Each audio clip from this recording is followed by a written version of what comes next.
Sur le plan économique et financier, le retrait des 3 États membres pourrait entraîner l'arrêt ou la suspension de tous les projets et programmes mis en œuvre par la CEDEAO dans ces 3 pays et dont la valeur est estimée à plus de 500 millions de dollars américains.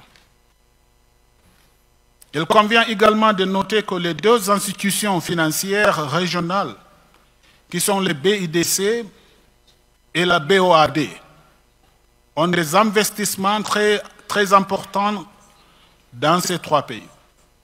Les chefs d'État de ces 3 pays, tous arrivés au pouvoir par des coups d'État, ont signé des documents concrétisant la création de la Confédération des États du Sahel.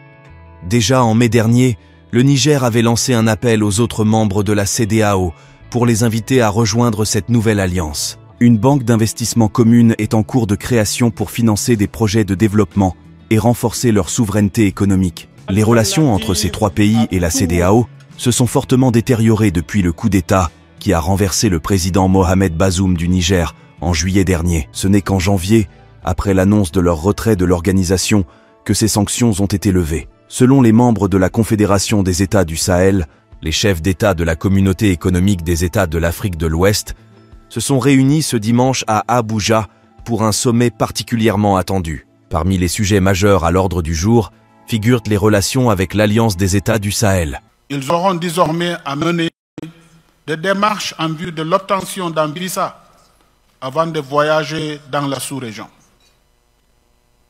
Les citoyens de ces pays pourraient ne plus être en mesure de résider ou de créer librement des entreprises dans le cadre des facilités mises en place par la CEDEAO.